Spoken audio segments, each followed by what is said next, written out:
இது வந்து மாதம்பட்டி ரங்கராஜோட குழந்தை. இந்த குழந்தையோட சாபம் சும்மா விடாது. என்னை ஏமாற்றி கல்யாணம் பண்ணியிருக்கார். நான் வந்து என்னோட ப்ரெக்னென்சியை நான் வந்து ஃபோக்கஸ் பண்ணுவேனா, இல்லை நான் இந்த மாதிரி வந்து உட்காந்து நான் வந்து இது பண்ணுவேன்? நீங்களே சொல்லுங்கள். எனக்கும் அதெல்லாம் வந்து ஒரு பெரிய ட்ராமா தான். ஸோ அதையும் நான் ஃபேஸ் பண்ணி ஓவர் கம் பண்ணி வந்துட்டு தான் இருக்கேன். மாதம்பட்டி ரங்கராஜ் அவர் தான் இந்த குழந்தையோட அப்பா.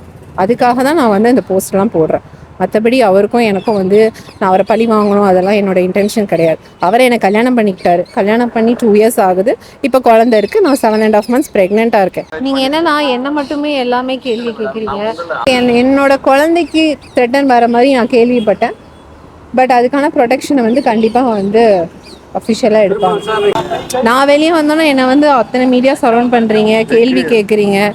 என் குழந்தைக்காக நான் எந்த எக்ஸ்ட்ரீம் வேணாலும் போய் நான் ஃபைட் பண்ணுவேன். கமிஷனர் ஆஃபீஸில் 20 days பிஃபோர் கொடுத்த கம்ப்ளைண்ட் வந்து அது எந்த ஆக்ஷனும் எடுக்கலன்னு சொல்லிட்டு ரிமைண்டர் கம்ப்ளைண்ட் கொடுத்தோம். அதுக்கப்புறம் தான் இன்றைக்கி வந்து ஆக்ஷன் எடுத்திருக்காங்க. ஸோ இன்றைக்கி தான் ஃபர்ஸ்ட் டே. உள்ளே வந்து கூப்பிட்டு கேட்டாங்க. ஸோ கம்ப்ளைண்ட் ஃபுல்லாக எக்ஸ்பிளைன் பண்ணியிருக்கோம். அதுக்கான ஆக்ஷனை வந்து எடுக்கிறேன்னு வந்து ப்ராமிஸ் பண்ணியிருக்காங்க. ஸோ இதுக்கு மேலே அதுக்கு வந்து நடவடிக்கை எடுக்கப்படும். இன்னைக்கு என்ன கம்ப்ளைண்ட் இன்னைக்கு என்ன மென்ஷன் பண்ணீங்க? உங்ககிட்ட கேட்டாங்க எதுக்கு ஒரு 6 மணி நேரம் ஸ்டேஷன்ல உங்களோட உடல்நிலை தெரியும், நீங்க கேரிங்கா இருக்கீங்கன்னு தெரிஞ்சுமா எதுக்கு 6 மணி நேரம் புகார் அனுப்பிச்சு? ஏன்னா ஃபுல் டீட்டெயில்டு எக்ஸ்பிளைன் பண்ண வேண்டியது இருந்துச்சு. ஸோ 2 yearsஆக வந்து ஒரு லைஃப்பை லீட் பண்ணியிருக்கோம். அங்கே அது 2 yearsஆக என்ன நடந்துச்சுன்னு எல்லாமே வந்து நான் உள்ளே எக்ஸ்பிளைன் பண்ணியிருக்கேன். ஸோ அதுக்கு தான் இவ்வளோ டைம் ஆச்சுது. பட் எனக்கு பாசிட்டிவான ரிப்ளை கொடுத்துருக்காங்க. ஸோ இதுக்கு மேலே அவர் மேலே ஆக்ஷன் எடுப்பாங்க கண்டிப்பாக. அதை நான் இப்போ சொல்ல முடியாது. சாரி, அது எதுவும் நான் வந்து இது பண்ண முடியாது. அதுக்கப்புறம் நான் ஒன்று சொல்லணும்னு விரும்புகிறேன். என்னென்னா வந்து மீடியாவில் வந்து எல்லாருமே வந்து கல்யாணம் பண்ணுறேன்னு ஏமாற்றிட்டாரு அப்படிங்கிற மாதிரி எழுதுறீங்க. அது ஆக்சுவலி தவறான இன்ஃபர்மேஷன். அவர் என்னை கல்யாணம் பண்ணிக்கிட்டாரு. 2 years ஆச்சு. ஸோ நீங்கள் அதை மாற்றி எழுதுறீங்க. ஸோ ஒரு நியூஸ் தெரிஞ்சுதுன்னா அதை கரெக்டாக எழுதுங்க. ஏன்னா அது பாதி ரீச் ஆகுது, பாதி வந்து தப்பாக வந்து இதாகுது. ஸோ அதனால வந்து அது வந்து இதாகுது. அண்ட் ஒன் மோர் திங், யூடியூப்பில் பேசுகிறவங்களுக்கு நான் ஒன்று சொல்லணும்னு ஆசைப்பட்றேன். ஒரு பொண்ணு வந்து நின்றுட்டா அவளை என்ன வேணாலும் பேசலாங்கிற மாதிரி நீங்கள் எழுதுறீங்க. அது வந்து ஆக்சுவலி நான் இல்லை. இன்றைக்கி நான் வெளியே வந்துட்டேன். இந்த மாதிரி நிறைய பிரச்சனைகள் நிறைய பெண்களுக்கு வந்து இதாகும்போது அவங்க ஏன் இப்போல்லாம் வெளியே வர மாட்டேங்கிறாங்கன்னா, இந்த மாதிரி யூடியூப்பில் வந்து நீங்கள் வந்து தப்பாக எழுதுறதும், உங்களோட இதுக்காக வந்து நீங்கள் ஒரு கண்டென்ட் எழுதுறதும் இதெல்லாம் வந்து இதாக இருக்குது. அண்ட் மோரோவர் நான் ப்ரெக்னெண்ட்டாக இருக்கேன். என்னை பற்றி தப்பாக எழுதுகிற எல்லா யூடியூபர்ஸ்க்கும் நான் ஒன்று சொல்கிறேன். இந்த குழந்தையோட சாபம் சும்மா விடாது. உங்கள் வீட்லேயும் வந்து ஒரு பெண் இருப்பாங்க. நாளைக்கு அவங்களுக்கு பாதிப்பு இந்த மாதிரி ஏதாவது ஒன்று நடந்துச்சுன்னா அப்போ நீங்கள் என்ன பண்ணுவீங்க? ஸோ இந்த மாதிரி எழுதாதீங்க. அது ரொம்ப வந்து என்ன சொல்கிறது, ஹர்ட் ஆகுது. உண்மை தெரிஞ்சால் மட்டும் எழுதுங்க, இல்லைன்னா எழுதாதீங்க. அண்ட் ஒரு பொண்ணை பற்றி அவ்வளோ சொல்கிறீங்க, ஏன் ஒரு ஆணை பற்றி ஏன் எதுவுமே பேச மாட்டேங்கிறீங்க? மேடம், இன்னைக்கு கொடுத்த கம்ப்ளைண்ட்ல முக்கியத்துவமாக என்ன மென்ஷன் பண்ணிருக்கீங்க? அதில் என்ன மாதிரி ஆக்ஷன் எடுக்கணும்னு கமிஷனர் ஆஃபீஸில் கொடுத்த கம்ப்ளைண்ட் தான் இங்கே வந்து ஃபார்வர்ட் பண்ணியிருக்காங்க. ஸோ அதை தான் எடுத்து இது பண்ணுறாங்க. அவர் மேலே சட்டப்படியாக நடவடிக்கை எடுப்பாங்க.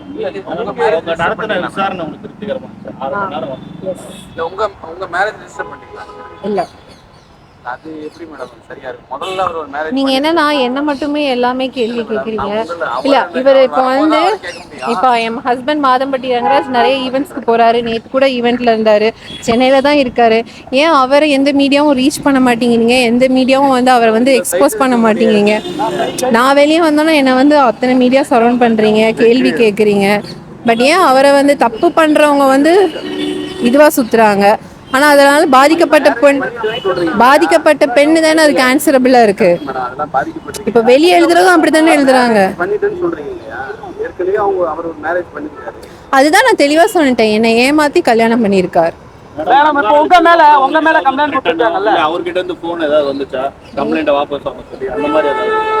புரியல. புகார் அளித்த பெண்ணுக்கு உங்களுக்கு ஏதாவது பின்வாங்க சொல்லி த்ரெட்டன் வந்துச்சா? இல்ல அவர்கிட்ட ஏதாவது போன் வந்துச்சா? ஏன் போய் கம்ப்ளைண்ட் கொடுத்தீங்க? அந்த மாதிரி எனக்கு யாருமே அப்ரோச் பண்ணல. பட் என்னோட குழந்தைக்கு த்ரெட்டன் வர மாதிரி நான் கேள்விப்பட்டேன். பட் அதுக்கான ப்ரொடெக்ஷனை வந்து கண்டிப்பாக வந்து அஃபிஷியலாக எடுப்பாங்க. சொல்லிருக்கீங்களா மேடம் போலீஸ்ல இந்த மாதிரி குழந்தைக்கு என்னது என்ன இல்லைங்க, இனிமேல் அவரை கூப்பிடுவாங்க. இப்போ உங்க மேல கம்ப்ளைண்ட் கொடுத்துருக்காங்கல்ல, இப்போலாம் நீங்க அந்த பிராண்டையே கொச்சப்படுத்துறீங்க, அவங்க மேல ஆக்ஷன் எந்த கொச்சப்படுத்தலையே. நான் என்ன எப்படி பாக்குறீங்கன்னு நான் எப்படி உங்க மேல கம்ப்ளைண்ட் கொடுத்துருக்காங்கல்ல, நீங்க வந்து அந்த பிராண்ட் மேல வந்து உங்க நஷ்டீடு வழக்கெல்லாம் போட்டுருக்காங்க, நோட்டீஸ் எல்லாம் அனுப்பிச்சிருக்காங்க, அதெல்லாம் எப்படி பாக்குறீங்க?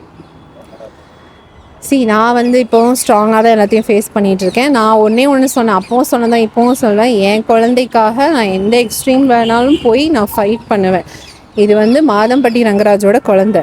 அது வந்து அவர் வந்து அப்படியே அதை வந்து இது பண்ணிவிட்டு அவர் மாட்டுக்கு வெளியே ஜாலியாக சுற்றலாம். ஆனால் நான் ஃபைட் பண்ணுவேன், கடைசி வரைக்கும் நான் வந்து ஃபைட் பண்ணுவேன். இந்த ரைட்ஸ்க்காக நான் வந்து ஃபைட் பண்ணுவேன். அது வந்து என்னை வந்து அவங்க வந்து கேஸ் போட்டாங்க அதனால நான் வந்து இதாகிட்டேன்லாம் இல்லை. நான் வந்து போல்டாக ஃபேஸ் பண்ணுவேன். ஆமாம், பண்ணிட்டு தானே இருக்கேன். அதான் அவங்க வந்து அந்த கம்பெனி ஹேஷ்டேக் போடக்கூடாதுன்னு சொல்லியிருக்காங்க.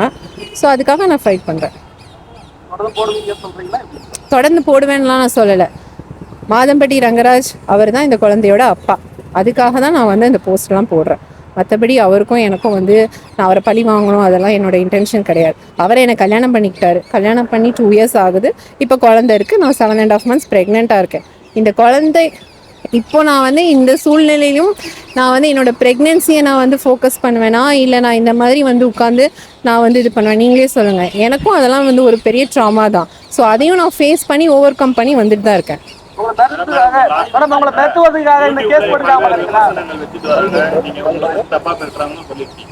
ஆனா நீங்க அவரோட இருந்த புகைப்படங்களை வச்சு ஒரு வீடியோ பதிவு இதெல்லாம் பார்த்து யாரும் கேள்வி கேட்க முன் வரல ரங்கராஜ் மேல. அது நீங்க தானே அவர்கிட்ட கேட்கணும்.